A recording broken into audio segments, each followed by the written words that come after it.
Good evening from New York. I'm Antonia Hilton in tonight for Chris Hayes.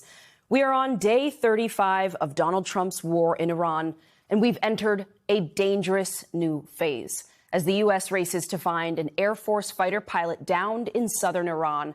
Iranian media shared photographs of apparent debris on the ground from an American fighter aircraft earlier today. And a U.S. official confirmed to MS Now that the downed aircraft was, in fact, an Air Force F-15E fighter jet, like those seen here. The official also telling MS Now that the jet did not crash due to mechanical failure. Iranian forces shot it down, and its 2 crew members ejected before it crashed.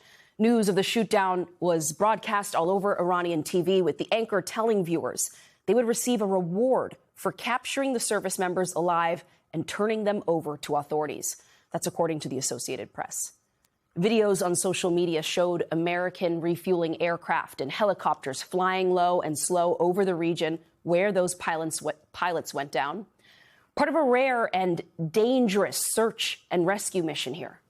A U.S. official tells MS Now that at least 1 Black Hawk helicopter on that mission was fired on, and several crew members were injured. That helicopter made it back, and the operation safely rescued one of the downed F-15 crew members. The other remains unrecovered. In military terms, duty status and whereabouts unknown. It is the first known instance of a U.S. aircraft shot down over Iran. And 2 U.S. officials say that it came around the same time that a second Air Force combat jet, an A-10, like you see there, went down in the Persian Gulf near the Strait of Hormuz. The lone pilot was safely rescued. The U.S. has publicly offered no details, though, about the cause of that crash. But one official tells MS Now Iran shot that aircraft down, too. American forces are being drawn into Iran, taking fire to rescue downed airmen. In the same week, the commander-in-chief and his defense secretary both assured the American people that our military was invincible, that the Iranians' air defenses had been destroyed, and setbacks like this were unthinkable. Tonight, Iran's Navy is gone. Their Air Force is in ruins. They have no anti-aircraft equipment. Their radar is 100% annihilated. We are unstoppable as a military force. We have all the cards. They have none. The upcoming days will be decisive. Iran knows that, and there's almost nothing they can militarily do about it. Yes, they will still shoot some missiles, but we will shoot them down.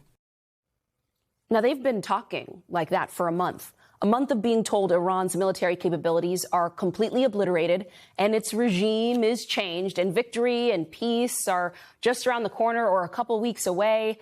Today, we learned a month into this war, Iran can still shoot down American fighter jets. They can still reach multiple countries in the region with deadly missiles and drones, and they can still block the Strait of Hormuz and with it, 20% of the world's energy supply.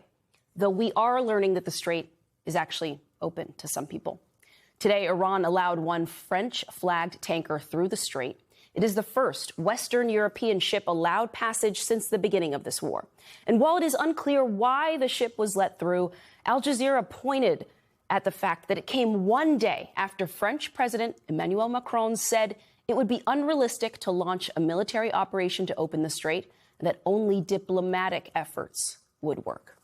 That is a rebuke to Trump, who has been begging U.S. allies to help him secure the Strait of Hormuz through force.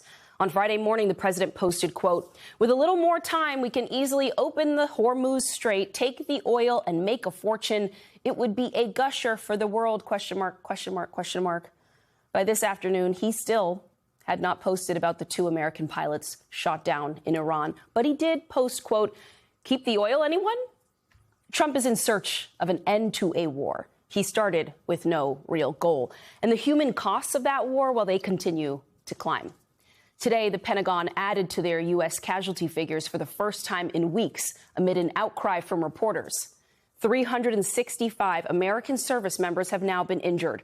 13 are dead. And now at least 1 is missing somewhere in Iran.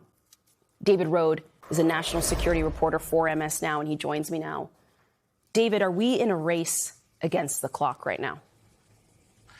In a sense, we are. And in terms of this moment right now, it is dark and dawn is approaching in Iran, and U.S. forces are desperately searching for that missing service member that you've talked about.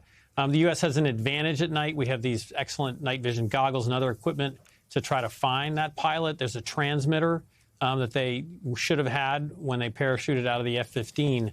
So as daybreak approaches in Iran, that then shifts the advantage to the Iranian forces that are trying to find that pilot. There's a chance Americans have found them already, and they're on their way out. There's a chance the Iranians have them. But I think the more time that goes by, the higher the danger level for that American.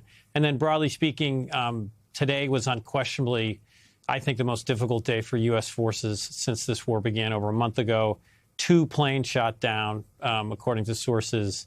A helicopter shot at that was trying to find the service member, and members of that helicopter were wounded. So it's been a stunning day in terms of all these developments. You mentioned the risk if this service member is found by the Iranian forces, taken captive by the IRGC. I want you to take a listen to something Hegseth said on March 13th as he described sort of our perspective on the rules of engagement here. They can barely communicate, let alone coordinate. They're confused, and we know it. Our response? We will keep pressing. We will keep pushing, keep advancing. No quarter, no mercy for our enemies. No mercy for our enemies. The Iranians have been listening to members of this administration very closely.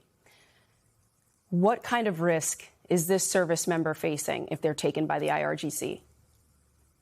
So there's no question that the term no quarter means not accepting anyone's surrender. It means killing your enemy rather than accepting their surrender. That doesn't mean the Iranians are going to kill this American pilot necessarily, but it shows the danger and how unusual this language that the Trump administration has been using, that Pete Hegseth been using, has become. Since the signing of the Geneva Conventions for decades, American forces have prided themselves. Yes, there's been airstrikes and other incidents of civilians being killed, but not intentionally killing an enemy who's surrendering. That's what no quarter means. I think the Iranians will keep this pilot, this service member, alive because they want to use him as a propaganda tool. But I don't think this kind of rhetoric is effective in intimidating the Iranians. It clearly hasn't worked based on what we've seen today. And it is dangerous. And separately, you have the president threatening to bomb all energy plants, all electricity plants in Iran. That's a war crime. You can bomb certain electricity plants that supply power to a military facility, but it's a war crime. That's what Vladimir Putin's been doing in Ukraine. So it's just startling, the rhetoric that the president and the defense secretary are using. David Rohde, thank you so much. I know you have been working incredibly hard on this story all day, so I appreciate you being here with me again this evening.